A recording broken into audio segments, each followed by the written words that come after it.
Ben ritrovati al meteo. Sulle nostre regioni sarà una bella giornata all'insegna del sole, ma vediamo il dettaglio di giovedì 25 ottobre. Sul Veneto sarà asciutto e stabile, sarà infatti ampiamente soleggiato su tutti i settori, con il cielo che si presenterà sereno o al massimo con presenza di poche nubi a carattere sparso.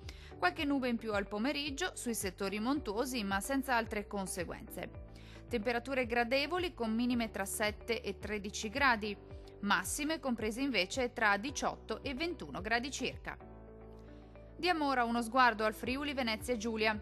Il cielo risulterà al massimo poco nuvoloso al mattino, qualche addensamento in più a partire dal pomeriggio, specie sui rilievi, ma il tempo si manterrà generalmente asciutto e stabile. In nottata prime piogge sparse possibili un po' ovunque.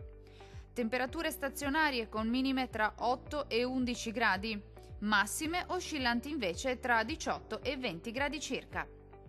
Vediamo infine la situazione del Trentino Alto Adige. Non cambia di molto la previsione, molte nubi sui settori alpini di confine al mattino, anche con isolati fenomeni associati. Maggiori spazi soleggiati invece nella seconda parte della giornata con cielo sereno o al massimo poco nuvoloso. Temperature molto miti con minime tra 6 e 8 gradi, massime comprese invece tra 23 e 25 gradi circa. Dal meteo per ora è tutto, arrivederci al prossimo aggiornamento.